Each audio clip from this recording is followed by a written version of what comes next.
Alien, napasmado ang bunganga. Beep, beep, beep, beep, beep. Ang tagalupa, na viral ang mukha. Bip, bip, bip, bip, bip. Bumibip, bip, bip, bip, bip, bip, bip, bip, bip, bip, bip na ba? Ang lahat, Martian, Beep, beep, beep, beep. Enrico Pañero, Bip, bip, bip, bip, bip. Beep, beep, beep, Bip, bip, bip, bip, bip.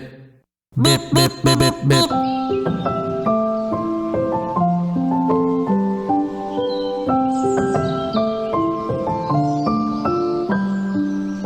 La la la la la la la la la la la la la la la la la la.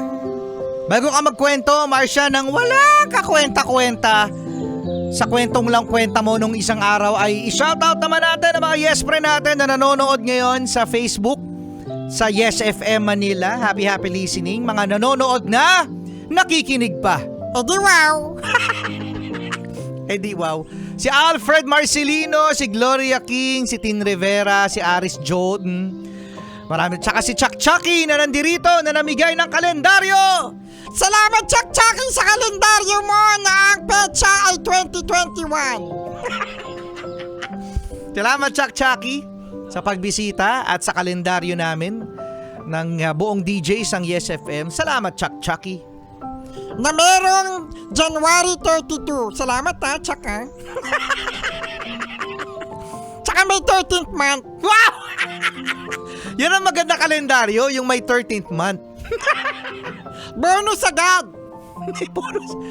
Happy listening. At saka sa Victory Liner ng mga bus drivers natin. Oo, no? Lalong-lalo na mayroong pagmumuka ni Rico Pañero at saka ni Martian sa likod.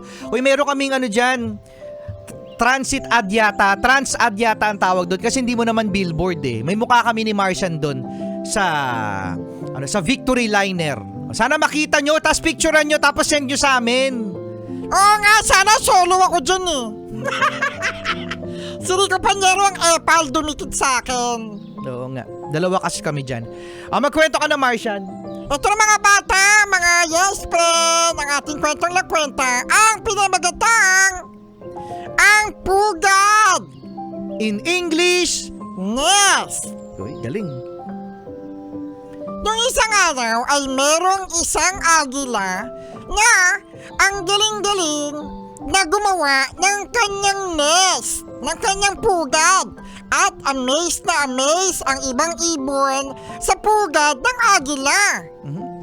At ang sabi ng mga ibon sa paligid ng nest ng agila, Ano sabi ng mga ibon na nakakakita ng pugad ng agila? sabi nila, agila, ang ganda-ganda naman ng nest mo.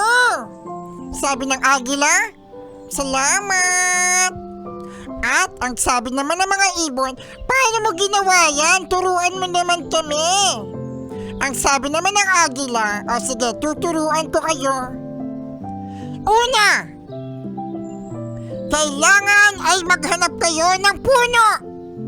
Alam mo ba kung ano ang sabi ng uwak, Rico Pañero? Ano sabi ng uwak? Ang sabi ng uwak, yun lang pala eh. Sige, bye-bye, kaya ko na yan. Oo nga. Hindi pa tapos. Di pa tapos. Ang sabi ng agila, umalis agad yun. Ayun pala yung first step, paghanap ng puno. Ang natira ay ang kalapati, ang loro at ang maya. Uy, marami pa. Ang sabi naman ng agila, ang pangalawa na step para magkaroon ng magandang pugad ay maghanap ng damo. Uy, maghanap ng damo. Ang sabi ng kalapate, sige, maghanap ako ng puno at saka ng damo. At saka ng foil. Ng ano? Ng foil. Naku, mukhang ibang gagawin sa damo. Aalis na ako, bye-bye. Sabi naman ng agila, hindi pa tapos yung instruction ko ah. At natira na lang ang loro at ang maya.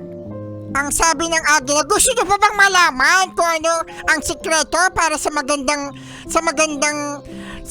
pugad? Sabi ni Loro at saka ni Maya, oo naman, hindi kami katulad ng mga yon na umalis agad, di pa tapos ang instruction. Ang sabi ni Agila, so maghanap kayo ng puno, maghanap kayo ng damo, at maghanap kayo ng bato.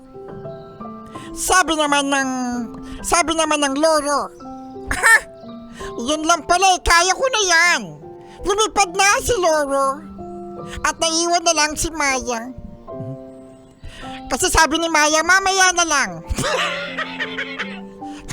Mamaya na lang ako aalis, Agila.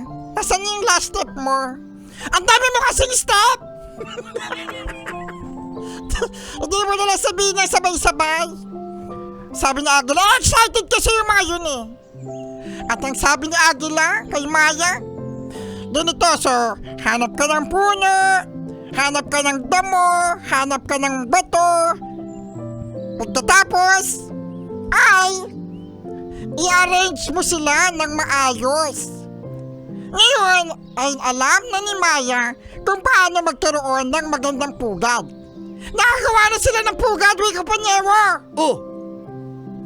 Ang pugad ni Uwak ay puno lang, walang pugad.